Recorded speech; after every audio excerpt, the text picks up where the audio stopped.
everyone, welcome to episode 3 in our series on out-of-programme fellowships. I'm Maddie. And I'm Maya. And so far this season, we've spoken to Lucy, who's on a year-long nutrition fellowship, and Wenhao, who spent a month in the US on a hepatology travel fellowship. What we bring to these roles is something that these roles need. So it's a win-win. Experience in a different way of working, where I've had control over my schedule when I've been treated like an adult. They're things that have really hit home. Today, we're very lucky to have Ricia on the show. Not only is she taking a year out of clinical work to do a non-clinical fellowship within NHS England, but she's also chair of the BSG Trainees Committee. Our focus today will be on her non-clinical fellowship. Like us, if you don't know much about life beyond the clinical world, we hope this will be a really useful episode for you. And at this point, we'd like to welcome Ricia. Hi both, thank you for having me. Really excited to be here. Thanks for the introduction. So you are on a out-of-programme leadership and management fellowship. Is that the correct title? It is, yeah. So I'm part of a scheme called the National Medical Directors Clinical Fellowship Scheme, which is a bit of a mouthful. So it's a leadership development programme for doctors in training, and it's across all specialties and at all stages of training. And for a year, you get seconded to a host organisation, and that's a national healthcare organisation. So to give some examples, some of my peers are working at NICE, at the GMC, at NHS England, at Bupa, at the Health Security Agency. And it's an opportunity to see the NHS through a completely different lens. So this year I've worked with 2 organisations. Both are primarily working from home, but with travel when required. So the first one is the Care Quality Commission, or the CQC, and they are probably the more well-known ones. So they're the independent regulator of health and social care services in England. And I've also done some work with the Maternity and Newborn Safety Investigations, or MNSI, which was a little bit of a curveball, to be honest, getting that notification as an adult gastro-reg, but very, very interesting, and I'm sure we'll come on to that later. And they're hosted by the CQC, and they conduct investigations into patient safety incidents that occur during maternity care in the NHS in England. So that's sort of the outline of the scheme and what I've been doing. We mentioned before that you're the BSG Trainees Committee chair. Had you planned to do both leadership roles at the same time? Yeah, so that is how it has panned out, really. I'm really, really glad that I've been out of programme for this year, chairing the Trainees Committee, just because there are quite a lot of meetings and quite a lot of responsibility assigned to that role, and it's been really useful to be working from home and to have a little bit more flexibility to my schedule to, allow me to go to a meeting in the day and then perhaps do an extra hour of work in the evening. And I think that flexibility has been so useful to allow me, as you say, to do different roles at the same time. And I've been really grateful for that. And is your fellowship specific to doctors, or can other healthcare professionals apply for the same programme? So I suspect it's different. Your role will be different, whichever of those host organisations you're part of. It is something that I think is F2 and above can apply to, and it's across all medical specialties. There are also similar programmes. There's a dental programme, there's a pharmacy programme, there's a sustainability programme for non-doctor clinicians, but the one that I'm on is specifically for doctors. So, yeah, I think it just depends on A, where you're placed, and B, what your interests are, because ultimately I think what you want to do does shape what you end up doing as well. And can you tell us a little bit more about your day-to-day role? Well, I'll tell you a little bit about where I've ended up, and hopefully that'll give you a flavour. So with the Maternity and Newborn Safety Investigations programme, so as an adult physician, I've been primarily looking at some of their maternal death cases, which has been harrowing but fascinating at the same time. And I've done some thematic analysis work on these cases, so looking at recurring system level themes in terms of patient safety investigations to try and broaden that learning. And I've also been working with other members of the team to try and improve the thematic work that goes on across all of the investigations. And so that's been really, really interesting. And then with the CQC, I have participated in some of the secondary care inspections, which has also been fascinating, sort of poacher turned gamekeeper and going to the dark side, as people have said to me. I think it's really useful to have clinical input to that type of role. And, I think the CQC are fully open about the fact that they need more of that in what they do. I've been working towards improving the prompts that inspectors are providing with and looking to try and evidence base those prompts to ensure that what gets asked and what is being looked for, has a good evidence base behind it. The CQC are also in a really good position to observe some of the excellent innovative practice that goes on. They cover the whole of England, so every healthcare institution in the whole of England. So one of the projects that I'm also involved in is focusing on taking examples of really innovative practice and trying to showcase that within the CQC, within the inspector teams, and eventually, hopefully, externally as well, with a focus on trying to change what I think is sometimes quite a negative perception when you talk about the CQC, and a punitive one into hopefully one that's more associated with, praise and sharing good practice. So they're some of the projects I've been involved with, and it's been really, really great so far. Can I quickly ask, are they kind of training you as you go? It sounds quite skilled what you're doing. Did you know sort of about the thematic analysis or how to collect data or analyse data before you went into it? Or is it something that they're teaching you and then you're applying? I think there's probably a little bit of both. So I've never done any thematic work before, and I think as I expressed an interest in it, one of the ways I became of use to the organisation was going through that process, learning how we would do it in the organisation, what that would actually look like, the processes that you'd need to go through.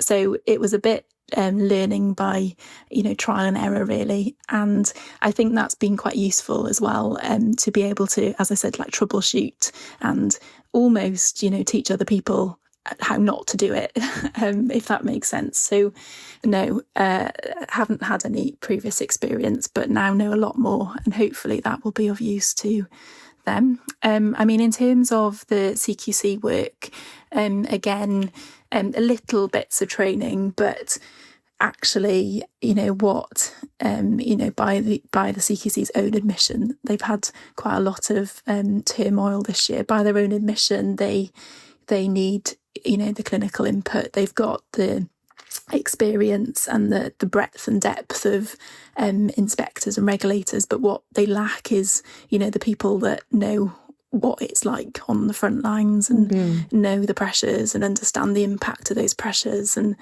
that was me, as that poor medreg 6 months ago, so I can very easily relate to that still, and just being able to provide that clinical input has been really helpful to them. Nice. Sounds like a very different working environment. So who's on your team day to day? Are you mostly working with non-clinical team? And if so, how do you find that? So I'm in the CQC. There are 5 of the clinical fellows, including, so there's, I think, 4 doctors. I think one's a radiologist, one's a GP, two are GPs, one's a pharmacist and one's a dentist. So there's 6 of us in total. So some of the projects that we're doing are sort of being led by us as clinical fellows. But day to day, the operational stuff, I'm, frequently the only clinician on the inspections. So it just depends, really. And then in M&SI, that probably is more heavily clinically orientated. My bosses are consultant obstetricians, and really interesting to work with them, to work with a different specialty. As I said, it was I couldn't quite get my head around it when I first found out, because I think when you get a call to a maternity unit as the medical reg, it's always a bit terrifying, and then the thought of doing more of that work this year was a bit terrifying in the beginning. But I think it's been really, really interesting, and a lot of the sort of patient safety orientated lessons I've learned are the same whatever sector of healthcare you work in. So that's been really, really interesting. And did you choose these 2 projects, or do you apply for the fellowship and they allocate you randomly to the projects, or how does it work? So it's a bit like how you rank specialty training or IMT training, I guess, in that you rank and then you get, so it's a competitive process. So you apply, there's a shortlisting process, then you get interviewed and you rank and they rank you depending on, I guess, your final score. God, the ranking and the allocation is unavoidable. And how never ends. Even for this. So what motivated you to do this or apply for the fellowship? I was drawn to this fellowship because I thought it offered a truly unique opportunity and one that most doctors in training don't get to experience. And I think my motivations can probably be grouped broadly into three main areas. Firstly, I want to develop my own leadership skills. So I've been involved in various sort of representative roles and advocacy roles. But as someone who is naturally more introverted, I've somehow questioned how that fits into traditional perceptions of leadership. So I wanted to challenge myself, and I also wanted to explore different leadership styles and develop, I think, the confidence to try and learn how to lead effectively in a way that felt a bit more authentic to me. I also really wanted to try and understand the bigger picture of healthcare. So I think as clinicians, we see firsthand the challenges that we face on the front line every day. And I've also had experience and I've experienced the frustrations of trying to change even small things within the NHS. And I think the more I reflected on that, the more I realised that part of that frustration came from not fully understanding how the NHS functions, how decisions are made, who holds accountability, and how different parts of the system interact. And, reflecting on why I was going around in circles, asking the wrong questions of people in a language that none of us understood, it made me realise that I probably needed to learn more about the system. And I don't think traditional training offers that. It doesn't offer that exposure to what happens between sort of the front lines and the board and the ICSs and NHS England and, NHS England and ultimately the Department of Health and Social Care and the government. And I think that's really, really important. So I wanted to understand how policy is made at a national level and how that relates to what we do in practice. And then the third reason was I wanted to explore what a potential non-clinical career path might look like. I'm not ashamed to say at that point in my career I was experiencing burnout, and I really struggled to see myself continuing in training without taking a bit of time to reflect and time out. So this fellowship offered the chance to step away from clinical work for a year, gain exposure to potentially other career paths, and give myself the space to think about what I really wanted for the future. So that was great for this particular fellowship as well. And ultimately, doing it when I did felt like a really good step, both professionally and personally.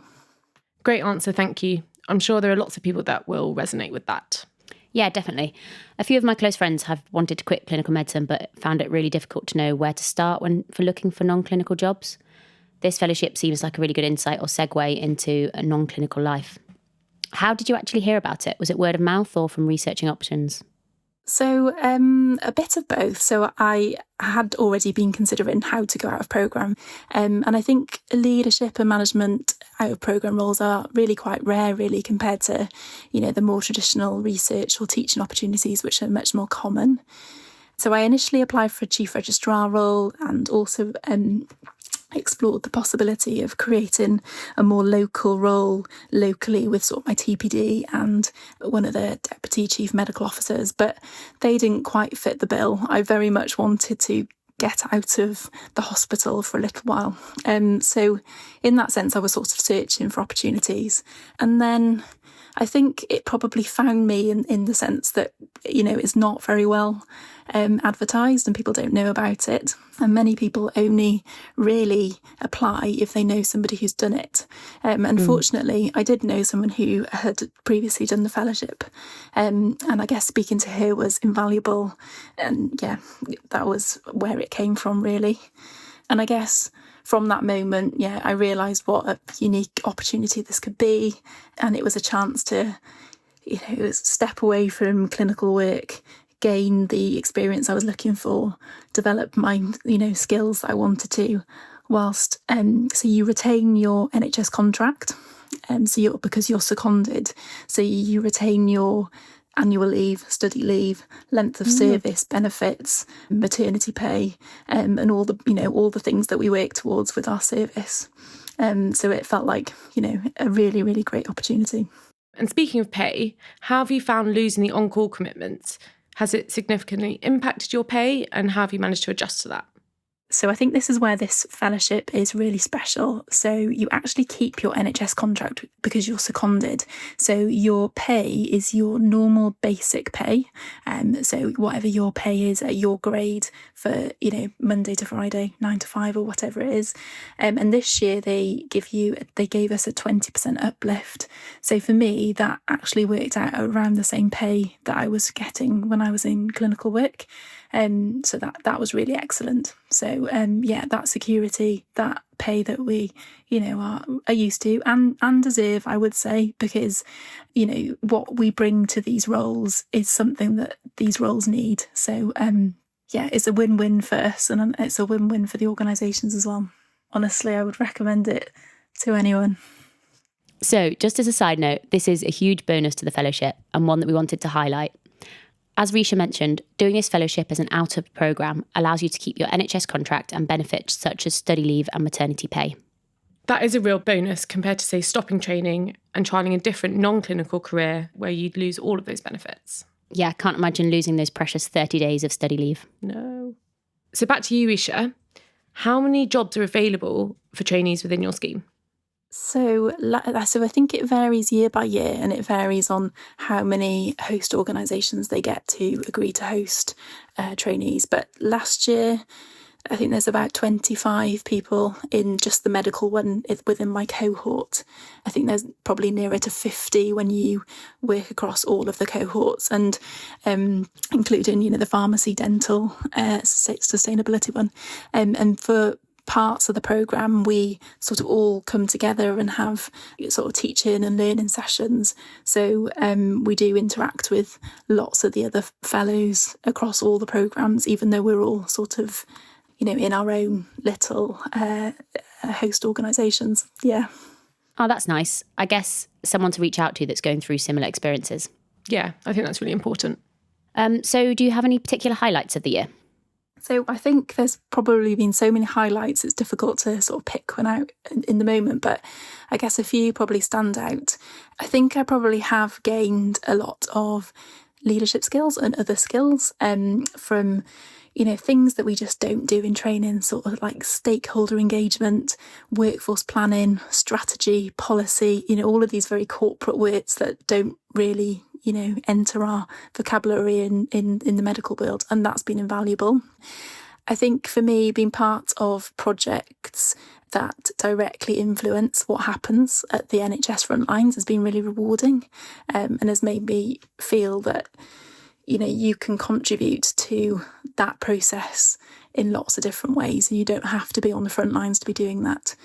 I think being given the opportunity so you work quite closely with sort of the senior leaders in your organisation, and the chance to network and be mentored by these people is amazing, and to get that understanding of how the policies that have been made, how they translate into everyday practice, has given me a much broader perspective on healthcare leadership.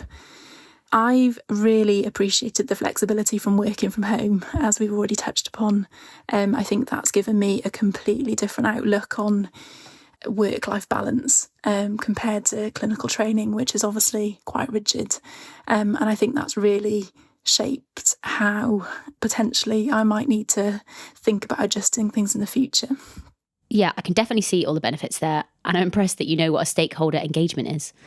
I bet you can finally join in with conversations with friends when they talk about their non-medical jobs. So has it tempted you to join them? Are you thinking about staying within a non-clinical realm, or do you plan to go back into training? Yes and no. this year has given me lots to think about. It's given me the time and the space to step back from clinical medicine and reflect. It's also reaffirmed, though, that I do want to return to clinical practice. But as I said, it's made me rethink how I want that to look and how I want my career to look, because I think we are in this career for a long, long time and it needs to be right. So I think experiencing a different way of working, where I've had control over my schedule and my calendar, where I've been granted leave when I needed it, when I've been treated like an adult, has been a healing process. And I think, thinking about going back to clinical practice and becoming, a senior leader in the NHS in the future, they are things that have really hit home with how we treat people and how we retain our workforce. So, and it's made me realise when I return, I need to prioritise balance a bit more. I plan to explore working less than full-time more than I've ever done before. And also, I think, instead of thinking of it more like, do I want a clinical or non-clinical career, maybe looking more towards what a portfolio career might look like, and realising that it's probably doable to do a bit of a few things and to keep the balance there and to allow me to sustain clinical practice, because we all know that that can be quite challenging at times. So I'm not backing out, but I think it's been really useful to think about some of the bigger picture stuff, definitely. And also I think so nice to do something different and really love it and get a lot from it, because I feel like sometimes it can feel slightly monotonous what we do. Not monotonous, but you lose the value of something that you're doing every single day and it's the same thing that you're used to. But when you're doing something new, it can be so rewarding. Have you thought about, or what are your thoughts on sort of missing out on on-call commitments, medical regging, endoscopy, that kind of thing? Or is that something you're happy just to park for the moment? Yeah, so I think for me, I was just at a point where I needed to step away for a bit, and I definitely needed to step away from med regging and, the pressure that puts on training and life and sleep and weekend, all of that stuff. So I don't, I've done a lot of that. I'm sure we all do too much of that, really, and that was never going to be something that I felt I needed to do during this year. And I guess as a gastro reg, it is a procedural specialty. There are lots of training, lots of issues around getting procedural training, and that was probably a little bit more of a, not concern, but a consideration. And some people I know that are doing the fellowship have opted to locum and do, a shift every so often, and I think they've managed to fit that in okay. But I don't think that was for me. I did consider trying to keep up with endoscopy and try and do an odd list every so often, just to try and make myself feel a bit better about potentially losing some of that skill over the course of the year. But in reality, I simply haven't had the time. It's busy. It's different busy, but it's busy, and so that's not something I've done.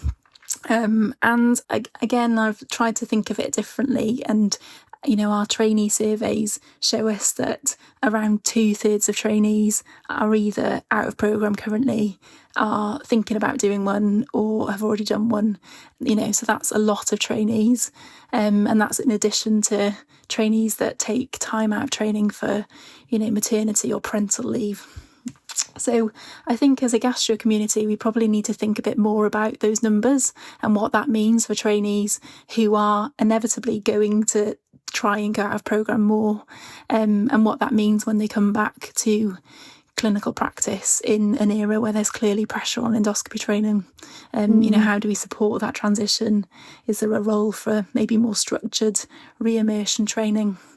And I guess I've been reassured by colleagues who have previously taken time out for research or parental leave, and have successfully regained their skills. So I know there'll probably be a period of adjustment when I return, but I think with the right support, I'll be able to pick that up again, and hopefully others who go out of programme will too. Definitely, like riding a bike. Hopefully. Stabilise at first. Very confusing bike. Now, I guess finally, is there any specific advice that you'd give someone that was thinking of doing a fellowship year in management and leadership, or actually a fellowship year in general? Yeah, so the scheme that I've done, I would thoroughly recommend it. But I would also thoroughly recommend, I think, any out of programme experience for anyone doing anything, because I think training is just so short and it's such a rush and it's such a pressure. And as I mentioned, we're going to be doing this job for a long, long time. So I would recommend to anyone not rushing and thinking about, how you refine the things that you really, really enjoy.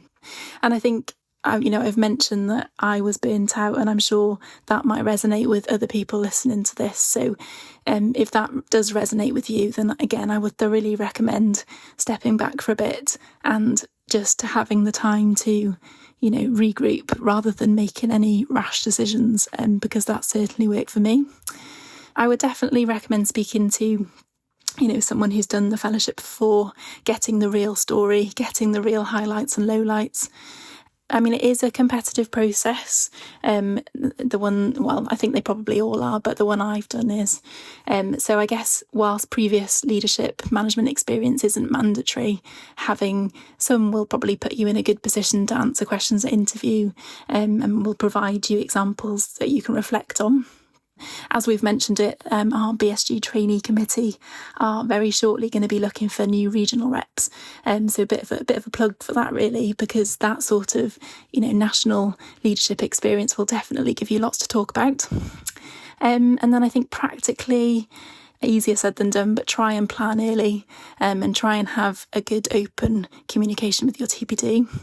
I think sort of out of programme deadlines are around March time. And I can remember starting to plan the October before, and this started in the September. So you almost need to be thinking a year ahead to be able to get everything done in time. And you do need to have an outcome one before going out of programme for anything. So that's just a consideration too. And then I guess once you're in a year, an out of programme year, because that's all it is for me, the time goes so quickly. So just keep an eye on that. And I think it's quite difficult to, when you're enthusiastic and everything's exciting, to not get carried away and to just realise that, you've only got a year, so it has to be achievable. I think my other bit of advice is to, as doctors, we've got so many skills that I think in a way we're conditioned to thinking are only useful in the medical world, and that's simply not the case at all. And I think when you do something different and you see what you bring to the table, that hammers at home. And I think we don't always realise that, and I don't think we're always told that. And to give an example, I don't think we realise how good we are at making decisions. We make decisions all the time. We make decisions quickly, and we make decisions in the face of, a lot of the time, quite a lot of uncertainty. So that's just one example where, we don't even think about that day to day. But when you're in a room of people that don't make decisions, you realise how good we are at certain things. And then finally, I would say, make the most of networking, and if you're in a role and doing similar things to me, definitely use your badge and your job title. Be curious, introduce yourself to people, show an interest in their work, and I think you'd be surprised at the people you meet, the places you go to, and the links that you then have that can potentially shape things further down your career. Thank you so much, Ricia. It sounds more than just a fantastic experience in itself, but also a chance to take a breather and actually think about the skills that you've acquired and realise what are the things that you really like within training. And I think that's a really nice take-home message for an out of programme. So that wraps up our third episode in our out of programme mini-series. Thanks again to Ricia for taking the time to speak to us. I think our listeners have found that really useful. As always, please can you like and subscribe to our channel on Spotify, YouTube or SoundCloud. And if you have a few more extra minutes to spare, please listen to the new BSG podcast series called Top to Bottom. Thanks for joining us. I'm Maddie. And I'm Maya. See you for our next episode, where we will speak to Fraser, who will tell us all about his out of programme in medical education.